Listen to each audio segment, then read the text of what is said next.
Hello, everyone. Hello, and welcome to this evening. We've got an absolutely brilliant live for you tonight. Let me just figure out what's going on my screen a second, because I'm trying to get the chat up so I can see everybody's comments. And my screen's doing this funny thing. I'll hope that it will come up in a moment. So let's just hope that figures itself out. So welcome everybody to this evening. But I'm also aware of time zones, so it could be good morning, good afternoon, good evening. I'm thrilled to be here with a wonderful guest this evening, Dr. Missy Hillock, who I will introduce in just a second, but I would just like to say welcome, Dr. Missy. Thank you so much, Julianne. It's so great to be here. I've been looking forward to this ever since we decided that we were going to do it because, of course, it's so fun to talk about our cats. Yay! One of the best topics in the world. Okay, so let me introduce you all. For those of you that may not know Dr. Missy, let me just, I don't know what is going on my screen. Okay, so Dr. Missy Hillock is a quantum psychologist, energy healer, and intuitive guide. Dynamic fusion of brain scientist and spiritual mentor, Dr. Missy brings the best of both worlds in her powerful magnetic presence. With a PhD in cognitive psychology and nearly 20 years of experience exploring the depths of the human mind, she built a strong foundation rooted in evidence-based insight and deep curiosity. I have to say, when we connected, I completely resonated with the fact she's got a psychology background. As most of you know, I do too as well. Okay, so in 2015, a series of personal and professional shifts led to her own profound spiritual awakening and inner transformation. Since then, Dr. Missy has seamlessly integrated her background in psychology with her passion for quantum science, energy healing, and holistic modalities, creating a unique and multidimensional approach to healing and empowerment. Okay, so I don't know about you all, but I'm like, this is great. Like when I first found out about Dr. Missy, I was like, I must know more about what she does. Okay, Dr. Missy's mission is to help others master their energetic sovereignty, expand their consciousness, align with their highest timelines, and embody their multidimensional light. Known for her intuitive clarity, comprehensive knowledge, grounded wisdom, and compassionate leadership, she guides clients through powerful journeys of self-empowerment, spiritual awakening, and expansive transformation. Oh my goodness. Incredible. I'm so glad to have you here. Thank you, Dr. Missy. Thank you. I like to say, I feel like this week I've had this awareness. I'm sort of like Dr. Joe Dispenza meets Louise Hay. That's me. I love it. I love it. I really resonated with your approach. So I first found you from Brad Yates. So I found tapping in January this year. And the person that recommended it to me told me about Brad. So I started doing his YouTube videos, you get on the mailing list. And then he shared that he was part of this summit. And it was all like quantum. And I'm like, oh, that looks really interesting. And it was your summit. Remind me of the name of it again. Rewired and Inspired. That was it. Yeah. And I love the fact that it was talking about a mixture of, the energetics and the psychology and the science, because I've got a psychology background. And I've got the duality of, the left brain and the right brain, the science and the logic, but also the intuitive, the empath, the energy piece. And to hear that there was someone else in the world with that perspective talking about that stuff, just, I tell you, it really warmed my heart. And your summit was phenomenal. Thank you so much. And I thought for a long time, am I the only person that can be both left-brained and right-brained, especially growing up and being an excellent student, always very mastery oriented, a great problem solver. It was very clear I was very left brain my whole life, but I also was incredibly intuitive, really conscious manifester, really strong in my knowing and my connection to nature and spirit. And I'm like, what, as I got older and I started to take on all of these concepts, I'm like, this is super cool that we can be both. And with anything in life, having balance, living in the polarities is what makes us whole. And I find right now, there are so many of us that are that scientific mind, that analytical mind, and also the spiritual self. And they do go hand in hand, which is why I did the summit in the first place, to introduce people to that, remind them of that, and inspire them that we can have it both ways, that they all do actually go together. Absolutely. And I think we have to remember that, the intuitive, the energy piece actually came before science. Like that was all there before we started to break it down and find the science behind it all. So what led to science? Yeah. How do we explore without being intuitive? That exploration is intuition. Yeah. So we don't learn about things and see the facts and get the evidence. It's the data collection that leads to science. And data collection is the spirituality piece, right? Yeah. Yeah. Totally. So before we get sidetracked into the duality and delve down that rabbit hole, because I do believe you and I could probably spend hours talking about this kind of thing. We are here this evening today to talk about cats. So introduce us to your two fur babies. Well, as much as I love to talk about science and spirituality, I love to talk about my cats even more. So I could talk your face off about my cats. I have two amazing, beautiful, majestic Maine Coon cats, Leo and King, who are not brothers, but they are related. They share a grandfather. They are purebred Maine Coons, which means they are the epitome of all that entails in their glory. They're huge. They're almost 30 pounds apiece. They'll be 3 years old in September. They're 3 weeks apart. And they are incredibly different in their personalities, which we love. And one, Leo, he's much more, I would say he's more reserved. He's more cautious. He's very inquisitive, and he has a lot of natural instincts. You can see he's very instinctual. And King is like a circus performer. Okay? He's like a clown. He's just like doo-dee-doo-dee-doo-dee-doo. And he just trusts from the beginning. He's so loving. He's so affectionate. He's so relaxed and in himself. He is feeling his vibe, and life is wonderful. And they both bring us so much joy. My husband, John, and I, they bring us so much joy, so much laughter, just all the great things. And we love them so much that we keep saying we're going to get a third, because if you have two, why not one more? It's like, we don't have children. These are our children. And so now I understand why people have baby fever and continue to want more and more. I'm like, okay, I'm totally that mom now. So we're thinking of adding a Maine Coon girl to our family. And Leo is a red tabby Maine Coon. So he's a beautiful orange. He looks like a lion. And King is a black smoke. So he looks like a Black Panther. So we'd love to have a silver tabby girl that sort of looks like a bobcat. Oh, wow. Oh, my goodness. Yeah. If you any chance you can share some pictures from your computer, because it would take me too long, probably. If we get toward the end and we have a chance, I will. Okay. I don't have as many of their photos on this laptop. I have a lot on my phone I could show, but. Okay, brilliant. I just had another thought. So, oh, we should have done the tech check before that to try and figure that out, because it'd be lovely to see them. Wow, a girl and a third one. That is brave. And when it comes to pictures, if we have time, I'd love to show you a picture of me holding one or both of them, because that's what impresses people. They're so beautiful and gorgeous. They're great to look at. But when you see me holding them, that's when you're like, whoa, because they're so big. And I'm so small. So you can really see the scale of them when I'm holding them. Yeah, the picture I've got, I can't see the full body, so it's just in two little heads. So the one you have is a close-up of me and Leo. Yeah, we'll do that towards the end. Brilliant. Okay, so can't wait to see the cat pics at the end. So if everybody hang around until the end of the session so you can see some gorgeous fur babies. Okay, so let's kick off with let me just read what we were going to talk about.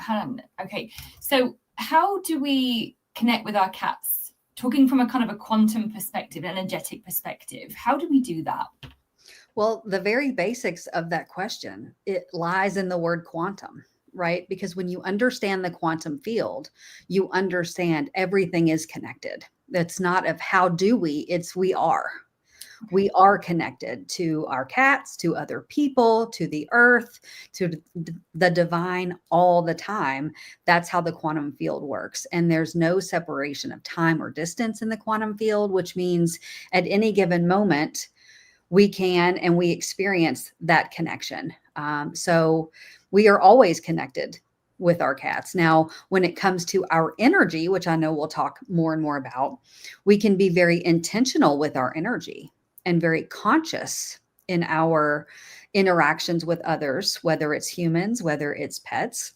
That is how we, as the being, we as the one who has consciousness and awareness and free will, can interact in a particular way, especially if we wanted to talk about how to interact in a way that was not causing harm to our pet, or was trying to form a closer bond, or might actually be related to wanting to be intuitive about maybe a problem that we sense within our animal. We can use our intuition and our conscious awareness and our energy deliberately to be able to do that. But all the time we are connected, right?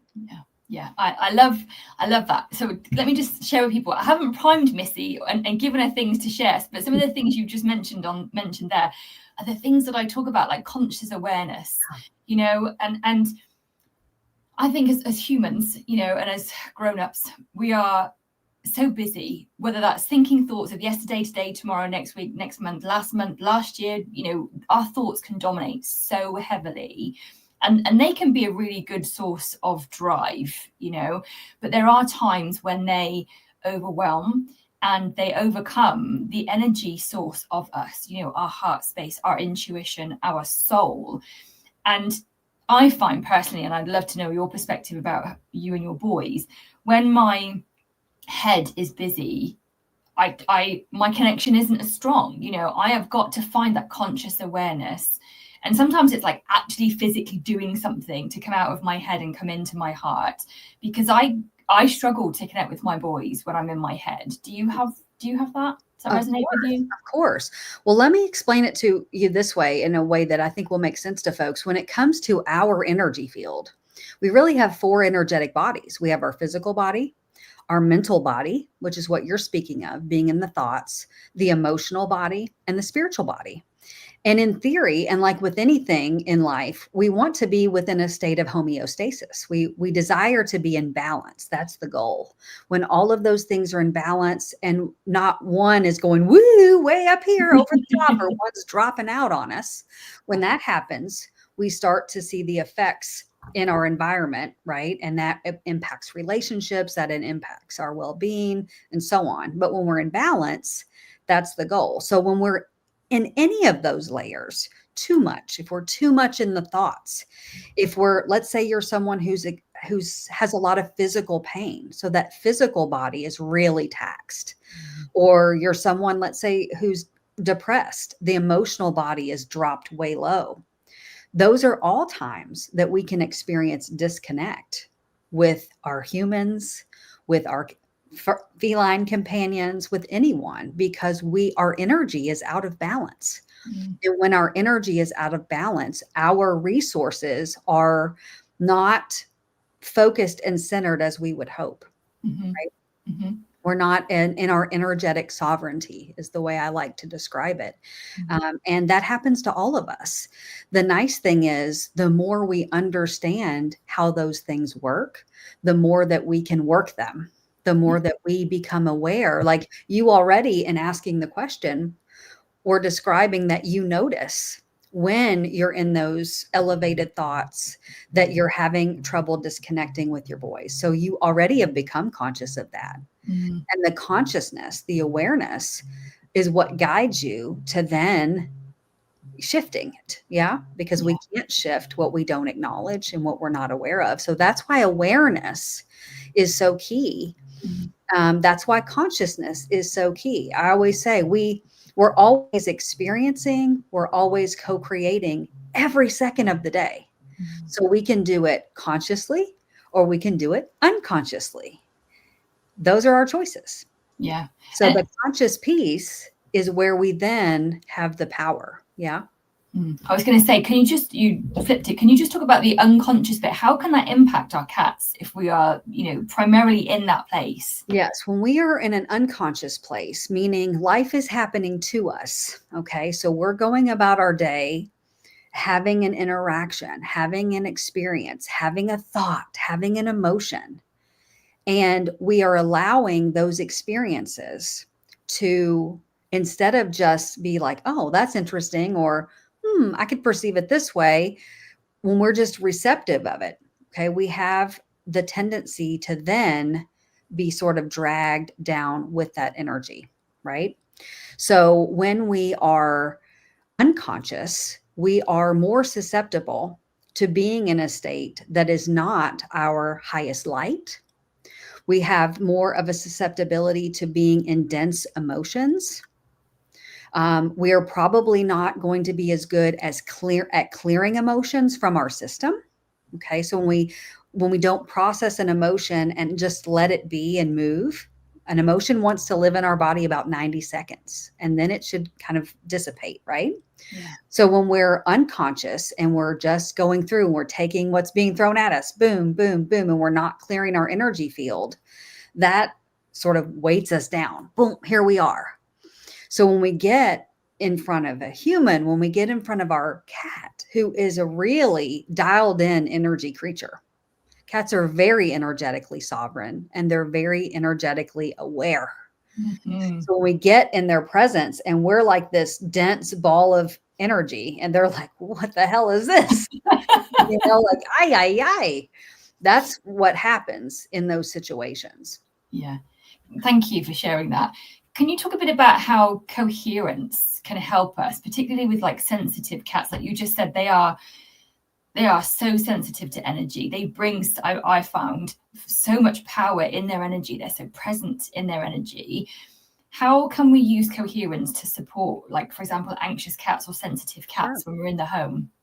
Before I mention that, describe that piece about coherence, let me also just say, as an example, like imagine a lot of us who are in this realm are probably empaths, right? And when you're empathic, that means you're sensitive to other people's energy. You're sensitive to their emotions. Hopefully, if you're in your energetic sovereignty, you can be aware of someone's emotions and energy, but not absorb it and impact it, right? Be impacted by it, right? Yes. So cats are that same way in that they're empaths, they're observing.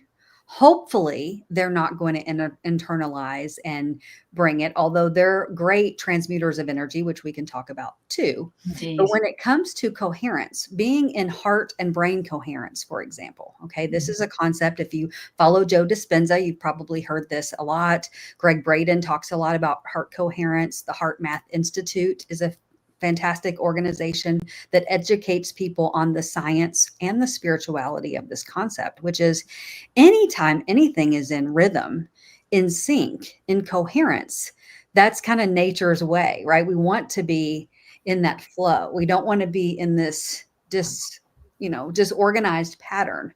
So with heart coherence, particularly with the brain, it's coming into a state of stillness, into a state of rhythm within our own energy. And when we're in rhythm, we're sending out a frequency because we're all energy. We all carry frequency. We all have our own resonant frequency.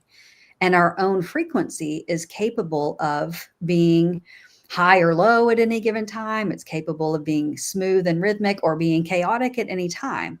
And the cool thing is we can be in complete control of it. Yes. And there are a lot of cool practices that we can do that are really simple and effective and quick practices that get us there. And when we're coherent, our energy field expands. Our electromagnetic field that we generate from our heart center, from this electromagnetic thing going on in here, creates this field around us, this toric field. And when we're in coherence, our field gets really wide, about 8 to 10 feet. It's been measured scientifically. It can be that far. Wow. When you're in true coherence and you're bringing in gratitude as your frequency, 8 to 10 feet, it's been measured scientifically outside of our body. And cats, because they're so absorbent of the energy and they're so aware, they will sense that toric field and they will sense whether it's bright and whether it's wide and whether it's powerful field, or they'll sense whether it's the dense, contracted, field. And so our own coherence, our own energetic sovereignty and mastery in any way really helps in not only our own well-being, but our relationships and our ability to connect emotionally, intellectually, physically, spiritually with other people and with other animals, with the earth, all of it. Yeah. What would we sense or feel or experience if we were with someone that had a dense field? Just want to understand if people can get a kind of make a connection with what their cat's potentially feeling off them if they are in that dense, heavy space. Well, think about it for yourself. We all know what it feels like to be in the presence of someone who is immediately bringing the vibe down. We all know what that feels like. Even, especially if you're a high vibe person and you come into contact with someone who is carrying negativity, anger, frustration, judgment, shame, any of those emotions. If you're someone who works with the energy of your body and you've become the observer of how your physical body reacts when you're interacting with these energies, you'll immediately know it in your body. You'll know from your own heart space feeling a contraction. That's the most common one, I think. We immediately want to go, eeks. Want any of it, right? Yeah. Or you may notice your lower chakras, that root chakra, that base, that safety center, really going eek, eek. We might get like tummy growls or like a stomach ache or nausea, sacral, solar plexus. You might feel the solar plexus contract. That's our power center. So those are the types of things within our body we might notice. Even if you're not just noticing the subtleties of what you can observe in the person, which most of us really understand what it's like, right? When we see, or if just in proximity to someone who's carrying dense energy. Yeah, we can feel it. And there needs no words to be shared. They don't need to say a word for us to know this. And that's why our cats don't need to understand our language to know whether we're in a good mood or not. Absolutely. To know whether we're dense or whether we're light. Yeah. Because all of that we are carrying in our energy field and they can pick it up right there. Yeah. There's something that I share with my community, which is about carrying what I call like space junk in our aura, in our toric field. When you, particularly like you said, as empaths, when you are with people that have heavy energy, from my experience, there are times if I'm not energetically sovereign, and I'm not talking about necessarily doing grounding and protecting beforehand, although I do that with some people, but if I'm not, owning my own energy, I can't help but absorb some of theirs, and I come away and I'm like, man, I feel funky, like I am in it, like a bit of a mood, a bit frustrated, a bit irritable. I'm like, that's like, I got nothing to be feeling that way about. So I talk about, clearing my energy, my auric field, toric field, my aura to kind of like get rid of it. Like, I don't want to carry that, because for me, I think when I come home, that's not just in my energy, that's not just in my body, or I'm not the only one experiencing that. Because if baby Max comes to sit on my lap, or I try to go and approach Leo, or if I'm making their food even, that energy is still all around me, like you said, yes. Around me. So that's why when I share with my community that managing your own energy is one of the best ways that you can practice self-love. Managing your energy.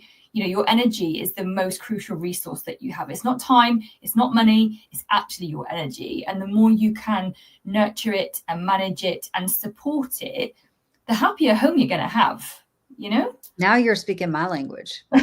That's all about what I teach and what I believe and what I've lived. Mm-hmm. And it is the case that even in our own energetic sovereignty, even in our own high vibe, we are susceptible to that energy transference, right? The nice thing about being someone who actually commits to a practice of sovereignty, practice energy clearing, being, coherent, all those things, is what happens is we become much less susceptible because our strong field, here's what happens when two energies get together. The stronger field wins.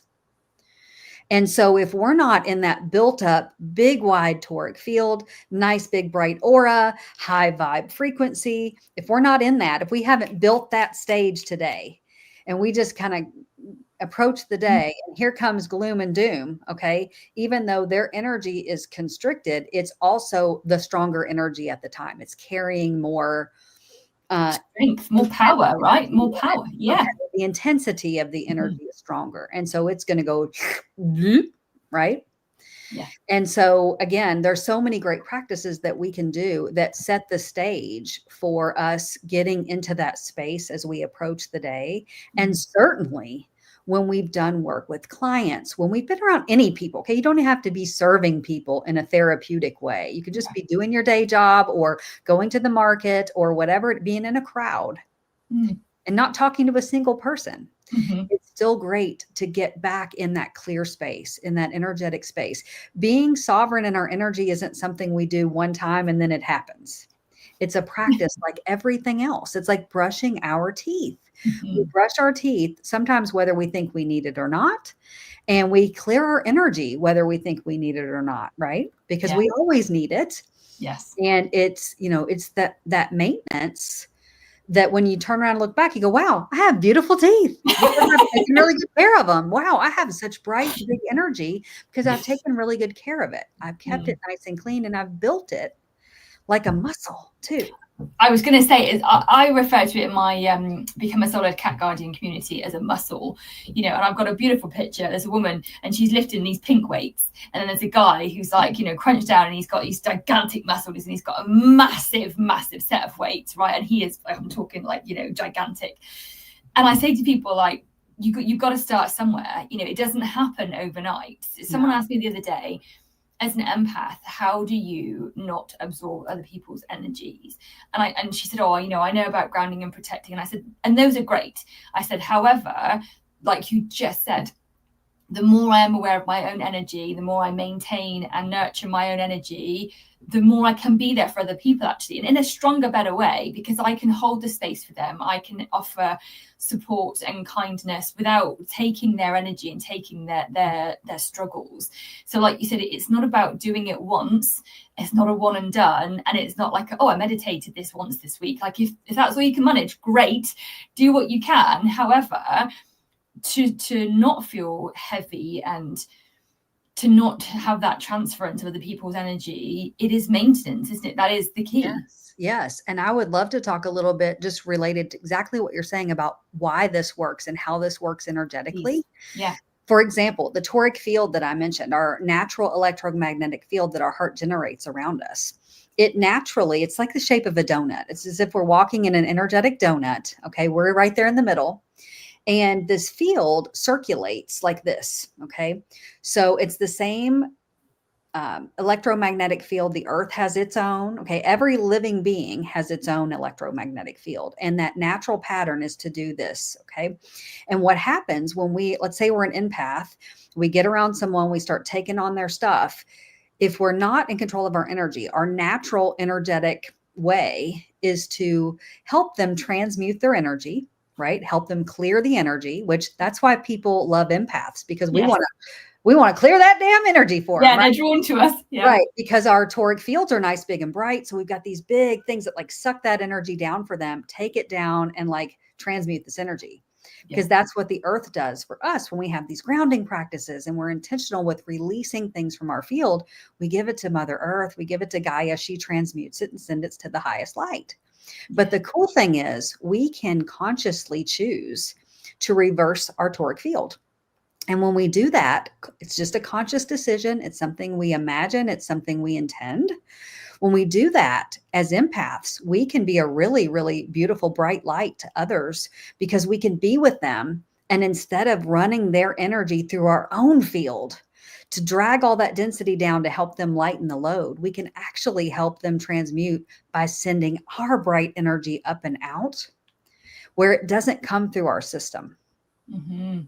And I think this is so cool in relation to cats because cats are such healers. They're so intuitive. They literally transmute energy with their purring. Yes. That is what they do to shift their own energy. It's what they do to shift the negativity they absorb from us, these little furry energetic sponges. And that purring transmutes this energy. And the way, I think I told this to you once before, the way I've understood it, that they can do this so well, is that they're reversing their toric fields, right? And so that's something that we have in common with cats. And, there are so many animals on the planet, but not all of them are these very spiritual, healing, almost psychic animals. And cats are one of them. They really are, if not the most. Yeah, I completely agree. So they can really be a model and teach us how to run our own energy for ourselves and for others. Yeah. One of the things that I share with others is that if we are experiencing a behavior from our cats that we don't like. People call it a problem behavior. I don't necessarily believe in problem behaviors. I believe there's behaviors we don't understand and behaviors that we don't like. So, you know, cat scratching the side of the sofa, you don't like it, understandable. You know, the cat's weeing outside the litter tray, you don't like it, understandable. But from the cat's perspective, it's not a problem. They're right? loving it. They're doing it. Absolutely. It's not a problem to them. No, they're doing what is normal and natural, right? So we're the ones that have got the problem. Mm-hmm. So so I generally say to people, which goes down well with some and not with others, you know, that we've got to take a look at ourselves. So what comes up in you when that happens? So, like, you know, 2 years ago, Leo weed on my 3-week-old brand new chair. And I was like, are you kidding me? We've all been there. We've all been there. And I was like, for a moment, I had this flash of anger, and then I actually just burst into tears because I was like, do you know what, buddy? You were trying to show me something. Like, what is the lesson here, right? And it was that you were saying, piss off. Yeah, thanks. I don't like the new clear. Yeah.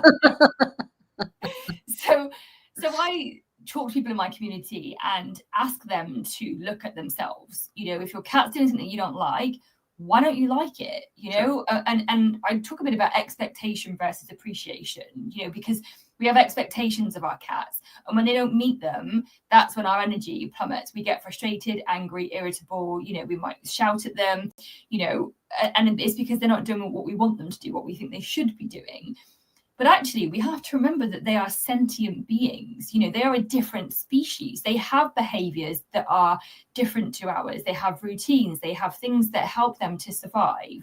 So what would you share with someone who is potentially, you know, dealing with problem behaviors, and their energy was that bottom end of the vibrational scale where they are just, you know, beyond frustrated? Like, you know, say for example, like the cat's been weeing around their house for 4 months, you know, and they've tried all the behavior stuff, they've put the litter trays in, all these things, and they are at the point where they're just like, I don't know what else to do, because they're in despair, right? So trying to say to them, oh, feel grateful for it, you know, that's a big shift in energy, isn't it, to go from one vibration to another. But what either like practices or advice could you share with them to just like shift it a little bit? Because I say, like, you don't have to go from one to the other, from anger to gratitude, but even moving it a little will shift the energy in the whole home. Can you speak to that for a bit? Sure. Well, I will preface this by saying I'm not a animal behaviorist, so I don't have great tips on how to get animals to modify their behavior. But here is the beauty of what I do have to share, which is everything you just described relates not only to our relationship with our cat, our dog, any pet, but with our humans. Yeah. We all have expectations, preconceived notions, boundaries, rules that we want everyone who interacts with us to follow. Because if they don't do it our way, then we have to feel some type of way about that. We do it with our spouses, we do it with our coworkers, children. This is the way I need it to be done. I need you to do this in order for me to feel good. Mm-hmm. And that, from an energetic perspective, is a recipe for disaster for ourselves. Because if we go about life needing people or needing animals to do things a certain way, we will constantly be disappointed. We will constantly be frustrated. We'll constantly carry low vibrational energy and emotions because they won't do it our way. If we keep searching for the partner or the friend or the pet that's going to do it our way, we're also going to chase our tail, pun intended here, right?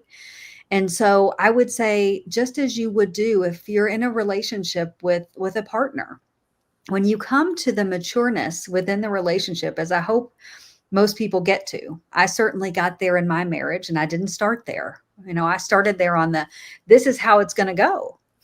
My darling love, these are all the things that I expect of you and want you to do, and do it this way, and then we'll have a happy marriage. And when I got to the point where I understood, that actually creates a lot of resistance, a lot of tension. To needing to have it a certain way is resisting having it any other way.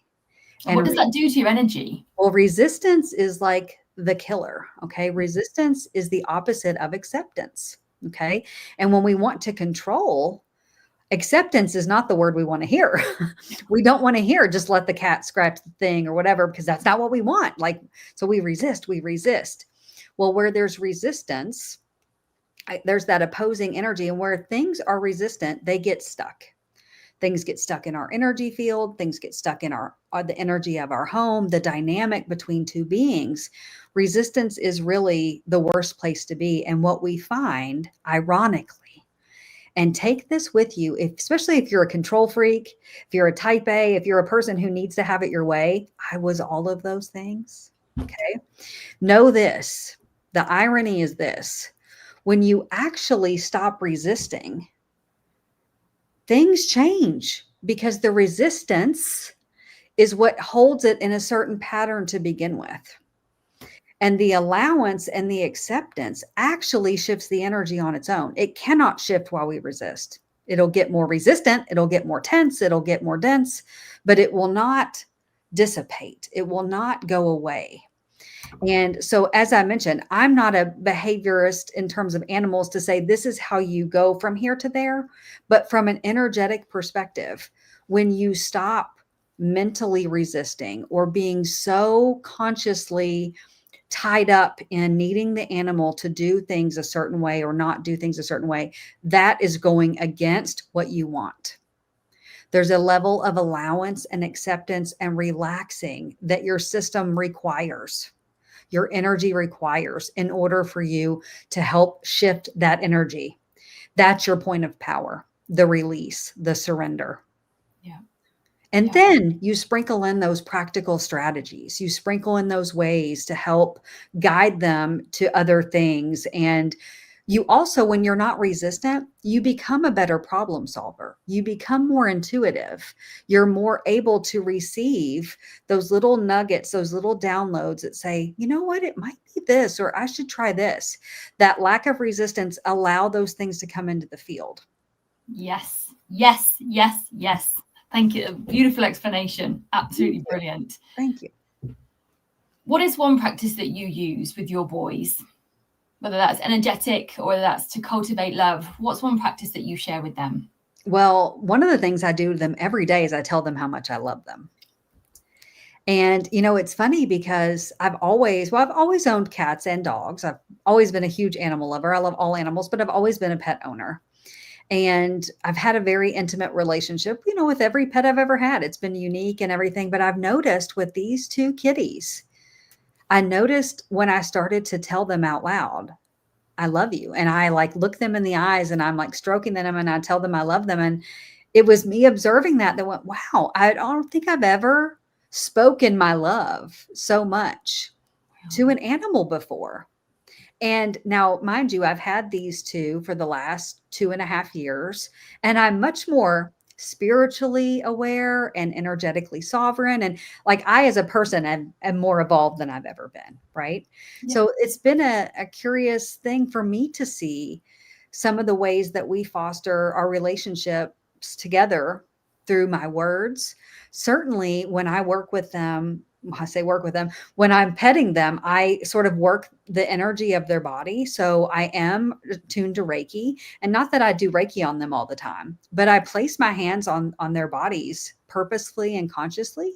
And I notice how they respond to it. I know where they like to be touched and where they don't like to be touched. And I respect that. And I really enjoy massaging and touching and stroking their bodies in ways that give them so much pleasure. Yeah. Mm-hmm. And I think we all do that with animals. We like to put our hands on them. We like to cuddle them. We like to snuggle them. And I do that really intentionally. And it is a great opportunity for bonding, to be in those moments. And I don't, even though sometimes I just like want to throw myself on them, like, I'm your mom, you're going to kiss me. And sometimes I do, like, give me that face. And then other times I'm like, okay, I know kind of what, and I can also sense when one of them wants me to stop what I'm doing and give them affection and attention. And that is just an energetic dance. That's just getting to know your partner, right? Knowing when, what their love language is and Mm-hmm. when they want to receive that, how they give love as well. Mm-hmm. And I think the more conscious you are, the better you get at that. Yeah, completely. And I think that's what being, a soul-led cat guardian is, when you not just know them because you can read their behavior. I think this is what people forget sometimes, that a lot of people already have this, especially in my community, that connection that is already there. They may just not see it as that soul-to-soul connection. But when you just know, just know that they're hungry, and not because they've come up and around your legs or in the kitchen, but, a few seconds or a minute before that happened, you're like, oh, that nudge comes in, and we can read them when we look at them. But I agree with you. There is something really sacred in that knowing of them as a being. Like my boys, completely different. Leo, I have to be energetically in coherence for him to kind of either like accept me, come near me, have contact with me, let me kind of do anything, like put a collar on or whatever it may be. Baby Max, which makes me laugh about your baby king, he always wants to say hi. Do you know what I mean? I can be meditating, journaling, working, whatever. He comes up on my desk, he rolls over and shows his whole tummy, but he also has moments when he's a bit jumpy and a bit on edge, but nowhere near as much as Leo. And I respect that they have different needs, like we would with humans. Some people want to come on alive, 10 minutes earlier to prep. Others are like, yeah, I'll be there dead on 7, and we'll just kick it off. And I'm like, not my kind of person, but okay, so it's the same with the cats, when we know them, and I think on a soul to soul level, and that means different things for different people, and that's okay. We can have such a beautiful relationship and connection. And there are those moments when I scoop up baby Mac and I face plant him because I want a kiss. And I can't do that with Leo, because like Leo just goes into freeze mode. He's like, put me down, woman. What are you doing? I don't like it. I'm like, that's fine. It's not fun for either of us. Mm-hmm. So what is it? What can you sense in the different energies of your two boys? What are their energies like? Well, I think a lot of it you can tell, just like you can tell by looking someone in their eyes. You can sense in someone's eyes and their energy. I can tell by looking at my two. Even let's say I'm just looking at Leo, the one who's a little more cautious. I can tell what his mood is just by looking at him. Yes. Whether he is going to be in a playful, because when he's playful, his eyes are even bigger, and they have their heads are the biggest, same size as mine. Okay. They've got these big ass human eyeballs, and his pupils get dilated. He looks like the cat on Shrek, Puss in Boots, when he's like, but that's what he looks like when he wants to play. And when he's a little more, reserved, distracted in his energy, a little more reserved, his face almost looks smaller, so I can tell even within each cat, how they're feeling, whether they're feeling playful, whether they're feeling a little serious. Even when I notice maybe he's not feeling great, maybe his stomach's upset or something like that, I can just tell from looking in their eyes. And certainly their body language. It's the same cues we use to discern these same things with our human companions. What is someone's body language? What are they saying? Our cats also talk to us in their meows, in their sounds, whether they are vocalizing or not is a lot to say, right? Like Leo, he commands from his mother and father to be fed. Really? Oh my gosh. And I know based on what he's saying, what he wants based on which meow. And, Maine Coons don't meow as much as a traditional cat. They have all these, like, what they call them, trills and chirps. And it's almost like they're speaking a language. And I swear, sometimes he even says mama. He says, mama. That's when he wants his freeze-dried salmon. So it's just how we observe and we become nuanced with any of our close companions, with these tendencies they have. When my husband gives me a certain look, I know what he's thinking, and when my cat gives me a certain look, I know what he's thinking. There's no difference. And it's really the more of within our own consciousness we become, and the more connected, the more energetically clean and clear we are, the more we can connect from an open heart space. When our heart space is open, we can connect with that heart center of any being. Yeah. And that's where that divine connection comes from. That's where that connection, that soul connection, that's where that comes from. Yeah. Beautiful. So I can't believe the time. For one last question, what's one practice or tip would you share with people to enable them to come into their heart space, to really come into that conscious awareness space? What would you share? Yeah. Well, the cool thing is I have a really great practice that I would love to share with everybody, that you can get for free. And I call it the heart practice. And heart is an acronym related to a long title related to energy. But the gist is this: it's a really quick practice, takes about 4 minutes, that I've put together in my own studies, in my own spiritual practices, of all these little things. I'm like, ooh, heart coherence is cool. And ooh, opening the heart field, and ooh, breathing to calm the nervous system, and ooh, grounding and releasing. And it's all those things in 4 minutes.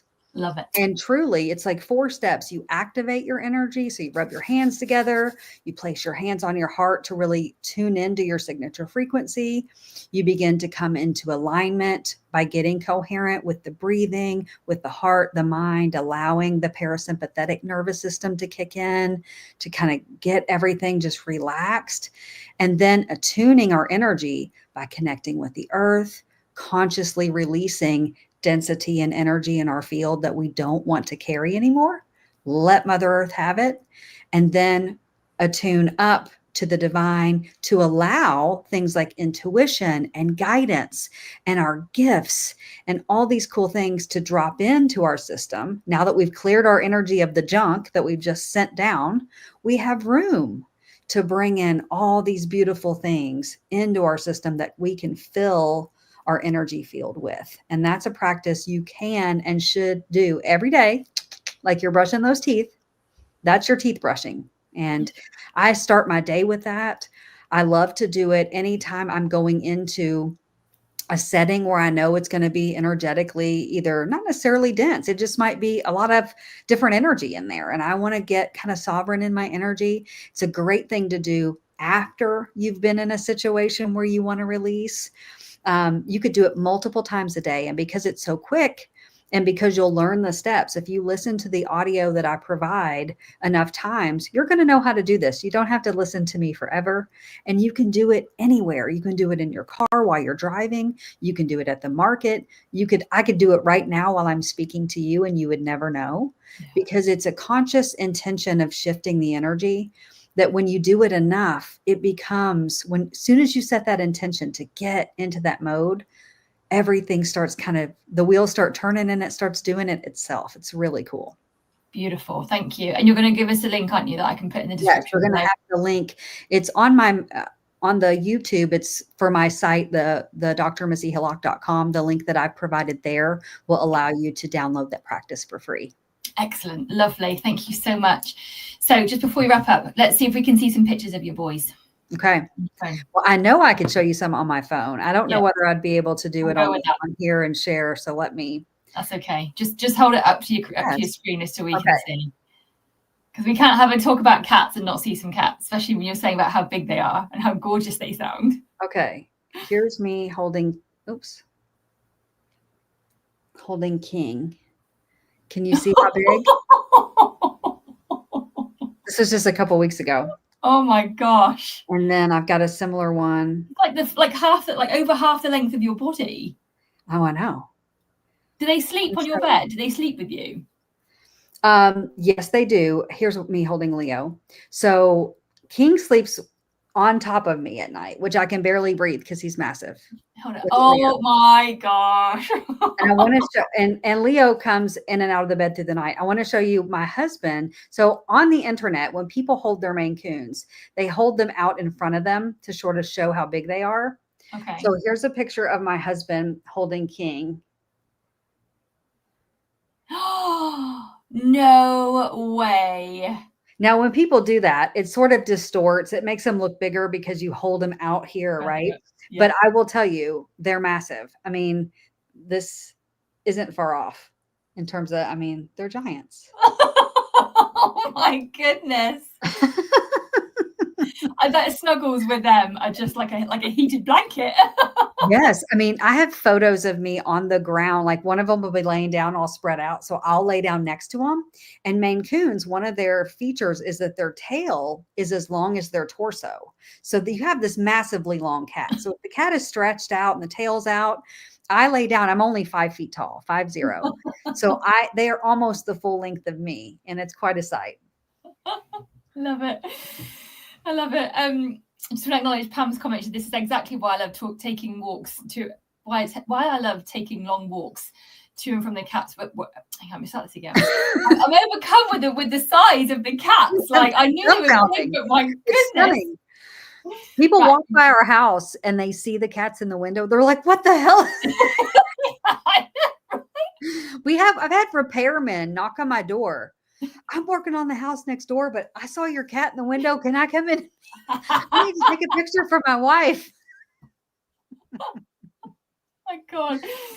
Okay, I am overcome with the size of those cats. Right. So Pam says, this is exactly why I love taking long walks to and from the cats I work with and my own, to make sure any of the cats to have to deal with anything I be bringing. Oh, the cats don't have to deal with anything that I bring in. So yeah, emphasizing the whole point of getting out in nature and letting the energy kind of go back down and be transmuted. I love that, Pam. Good job.